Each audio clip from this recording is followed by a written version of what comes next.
Good morning. So this is Karen with Veronica's Tarot and Coaching. I'm going to do a new spread today. It's called Your Private Myth, and of course I've got my Barbara Moore book of tarot. So this is kind of a cool little spread. It's 6 cards. First 5 cards you lay out, you keep facing down, and then the 6th card is your myth. So basically, this spread, if there was a time in your life where you miss it, or you feel like it was a huge part, um, or even a bad time, either one, like really bad or really good, and you can't get over that hump, that memory. This spread talks about how to let it go because so before I begin, the 6th card is the myth. You pull it first. um, let's see, how does it say? Shuffle. So no, you don't pull it first, you read it first. So you have the first card, they call it Atlantis. This card shows the memory stripped of romanticism, so the actual reality of what you're remembering, not how you're remembering it in your head and fanalizing it, so to speak. And then the strength, which is the 2nd card, this is the true strength or benefit of that memory or that time in your life. Then the 3rd card is the weakness. This is the weakness of the time period. Then 4 is called the flood, and this is what you believe brought the period to an end. This is what you believe, not necessarily what is true, but it doesn't matter because what remains is this is what you bring forward into your current life. So it'll be interesting doing this for the collective. This would be a great one for a personal reading if you're stuck in a certain area in your life, and but even so, we'll do this. I do have personal readings. I have my website linked below, or message me. We can do it through PayPal or whatever. This type of reading with 6 cards it's reasonable. $30. I just quoted that. So whatever's on my website for $30, 25 or 30, that I don't have this spread on my website, but you could put that in the comments. If it's anything that has about 6 cards, 6 or 7 cards, you could pick that spread and say, hey, I want the private myth spread. I really like this one. Okay. So let's start with, card 1 is Atlantis. I got to put them all flat. So this is the memory stripped of romanticism. So this is card 1. Card 2, the strength, and we're going to put it up here. And card 3 is the weakness. And this is something you may have forgotten too, so we'll talk about that. And I'm going to look at the book because I'm not messing this up for the flood. This is what you believe brought the time period to an end. 5. This is what remains and that you bring into your current life.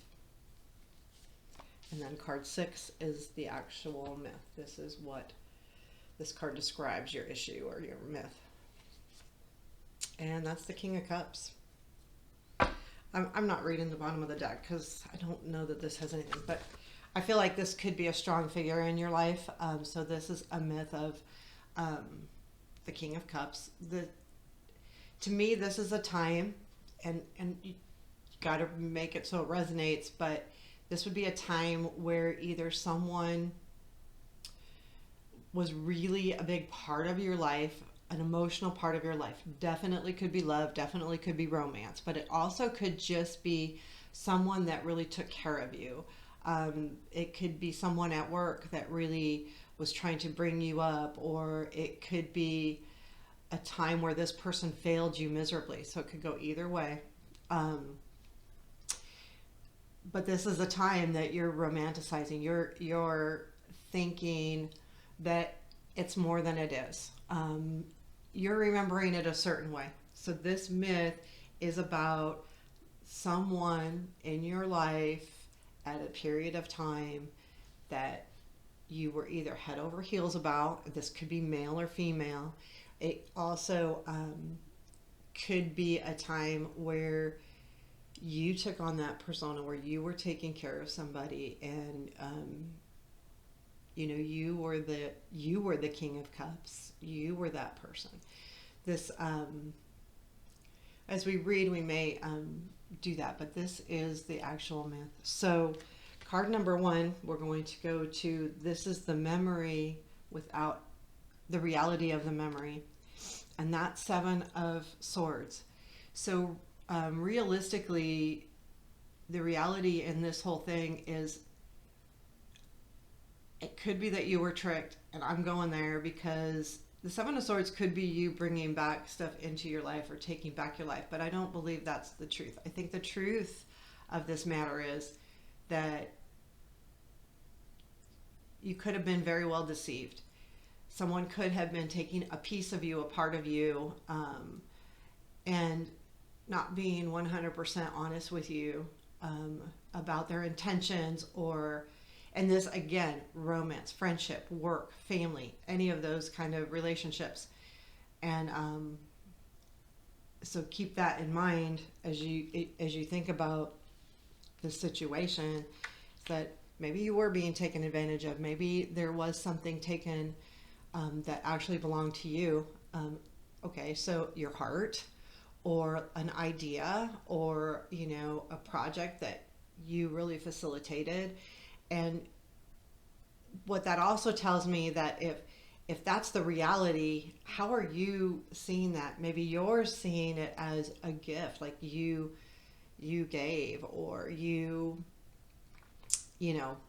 looking at it as it differently. But reality is, this was taken from you. That whatever that is, love, heart, it was just taken from you. So two, this card, the true strength or benefit of the situation. So this is Eight of Swords. So, which you may not see. Okay, so I'm going to be honest. So maybe it wasn't a benefit. It kept you stuck. The reality of this situation is, and what did maybe the most damage is, it kept you stuck. You kept you stuck because you were romanticizing this person, work, relationship, whatever. When that happens, and we think something is a certain way, or we think that, let's say if it's a relationship, we're stuck because we're not continuing to look, or we're not going out, and seeing this differently. We're stuck. And you're stuck in your head. This is really about being stuck in your head. You're causing it. Eight of Swords is normally, not always, it's about you not moving forward. You wrap yourself up basically in thoughts and whatever you're thinking about and how you're feeling about it. The three is weakness. This is the weakness of the time period. So this, saying I'm struggling. So I feel like these should be opposite. The weakness is justice. I would say, because it's a weakness, it's probably the truth was not portrayed. Okay, so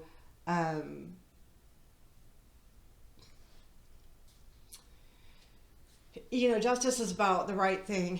Justice will happen, the balancing the scales, all of those things. But the weakness may be that this was not shown to you. The truth was not shown to you. Again, that goes back to that Seven of Swords. If that's being taken away from you, then you can't really evaluate the situation for what it really is. So, and again, keep in mind, this is to help you go, okay, I wasn't looking at this properly. That's what this whole reading is about. This is a very healing reading. But if this situation is feeling like it resonates, keep in mind that maybe it wasn't balanced. Maybe it wasn't fair. It sounds like to me it wasn't fair, just because of the Seven of Swords as well. Because this is what, the reality of the situation is. So 4, we're going the flood. This is what you believe brought the time period to an end. And this is the 2 of Wands. So this is lack of movement.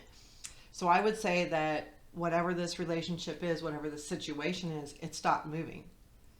There was no more movement. Nothing was moving forward. It was stuck. It was stopped. And you believe that that's what ended it. It's not moving. It's just staying there. There's no more talk. There's no more communication. There's no more projects. There's no more patting on the back. There's no more, if it's a relationship, there's no more, romantic talk or making you feel good. It just stops. So communication stops. The project stops. The forward movement stops. And that's what you believe brought the situation to an end. It was just quiet. And however that quiet looks. So that's that. And then card 5. Okay, what remains and what are you taking forward into your current life? And this is very important. Oh, you got attitude. So this is the Knight of Swords. And what you are taking with you is strength.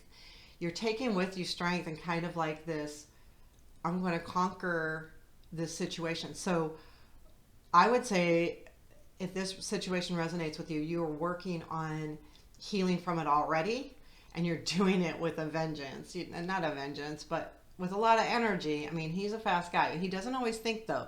So I would say that if you're bringing this in and this kind of energy, just remember to think before you act.